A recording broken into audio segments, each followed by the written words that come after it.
حج کے 5 دن ہیں. آپ پہلے تھوڑی دیر کے لیے جو نا، یہ جو حاجیوں پر میں نے دیکھا ہے، مینا کے دن جب قریب آنے والے ہوتے ہیں نا تو حاجی گھبرائے مل رہے ہوتے ہیں، کیا ہوگا، خیمے میں کیسے رہیں گے، رش بہت ہوگا، احرام کتنے دن پہننا پڑے گا. حج کے دن قریب آئیں تو ٹینشن میں نہیں، خوشی میں اضافہ ہونا چاہیے. سب سے پہلی بات، بہت بڑا ٹینشن ریلیز آپ کا یہ کر دیتا ہوں کہ احرام آپ نے 5 دن نہیں، صرف 2.25 دن باندھنا ہے.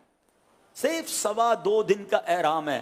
1.5 دن تو پہلی عمرے میں باندھ لیا تھا آپ نے، پھر کائی کی ٹینشن ہے. پہلی میں نے کہہ دیا احرام فرینڈلی ہو جاؤ، اور حج میں میکسیمم 2.5 دن کا احرام ہے، کوئی 5 دن کا احرام نہیں ہے. ٹھیک ہے، تو آدھا ٹینشن تو ویسے ریلیز ہو گیا ہوگا.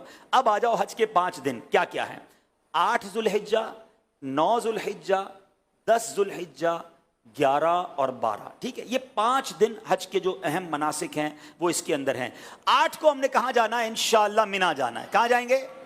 ظہر کی نماز سے پہلے مینا پہنچ جائیں، اور 5 نمازیں مینا میں پڑھنی ہیں. ظہر، عصر، مغرب، عشاء اور فجر. فجر پڑھیں گے وہ کون سا دن ہو جائے گا؟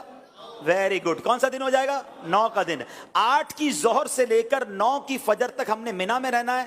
5 نمازیں پڑھنا مینا میں سنت ہے. اب 9 کی فجر کے بعد یاد رکھیے گا، حج کا crucial day, most important day of حج، جس کو وقوف عرفہ، اور جس کو یہ کہیں کہ وہ رکن اعظم ہے حج کا، اس کے بغیر حج ہی نہیں ہو سکتا، اور وہ ہے عرفات کا دن. اور اب یہ دن آ گیا ہے 9 ذوالحجہ، یہ یوم عرفہ کہلاتا ہے. اب حاجی کو جانا ہے عرفات کے میدان میں. جو 9 ذوالحجہ کا دن ہے وہ پورا دن ہم نے کہاں گزارنا ہے؟ عرفات میں. یہ خاص دن ہے. جیسے ہی ظہر کا وقت شروع ہوگا، سبحان اللہ، ظہر کا وقت شروع ہوا اور جتنے لوگ وہاں پر عرفات میں موجود ہیں احرام کی نیت کے ساتھ، وہ سارے کے سارے حاجی ہو گئے. ہاں، ایک لمحہ بھی کسی نے ظہر کا وقت شروع ہونے کے بعد سے لے کر اگلے دن صبح صادق سے پہلے عرفات میں گزار لیا، وہ حاجی ہو گیا. ہاں، لیکن جو صبح چلا گیا ہے، یا ظہر کے وقت سے پہلے گیا، یا ظہر کے بعد بھی گیا، وہ غروب آفتاب سے پہلے باہر نہیں نکل سکتا. یہ بڑا مسئلہ ہے کہ بعض اوقات ہوتا یہ کہ دوپہر 3-4 بجے سے بعض خیمے والے کہتے چلو بھائی مزدلفہ چلنا ہے. نہیں، مغرب کا وقت ہو گیا، اب آپ آ جائیں گے مزدلفہ. یہ جو رات ہے، اللہ اکبر، بعض علماء فرماتے ہیں کہ یہ حاجی کے لیے شب قدر سے افضل رات ہے.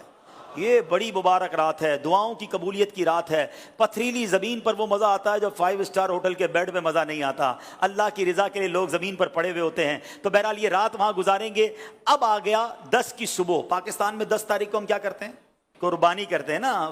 حج کا دن ہوتا ہے، عید کا دن ہوتا ہے نا. آج ہی بڑی زبردست عید مناتا ہے. 10 تاریخ کو پہلا کام ہم نے کرنا ہے کہ ہم نے رمی کرنی ہے. ہم نے شیطان کو کنکریاں مارنی ہیں. اس کے بعد قربانی کرنی ہے. اس کے بعد حلق کرنا ہے. یہ 3 کاموں کی ترتیب یاد رکھیے گا. پہلے کیا کرنی ہے؟ رمی کرنی ہے. پھر اس کے بعد قربانی کرنی ہے. اس کے بعد حلق کرنا ہے. آپ احرام سے فارغ ہو گئے. ہاں، احرام تو پورا ہو گیا. ابھی تو 10 تاریخ کی صبح ہی ہوئی ہے، دوپہر ہو جائے گی زیادہ سے زیادہ. 2.5 دن میں آپ احرام سے فارغ. صرف ایک پابندی باقی ہے جو مرد و عورت کے معاملات ہیں، باقی یو آر فری ناؤ. اب اس کے بعد طواف الزیارہ کر لیں تو وہ پابندی بھی ختم ہو جائے گی. اس کے بعد یعنی یہ 10 کا دن جو ہے، آپ چونکہ تھوڑا بیزی ہوں گے، پہلے آپ رمی کریں گے، پھر قربانی کریں گے، پھر آپ حلق کریں گے، غسل وغیرہ کر کے لباس پہنیں گے. اگر شام کو طواف الزیارہ کرنا ہے تو کر لیں گے، ورنہ اگلے دن کر لیں گے.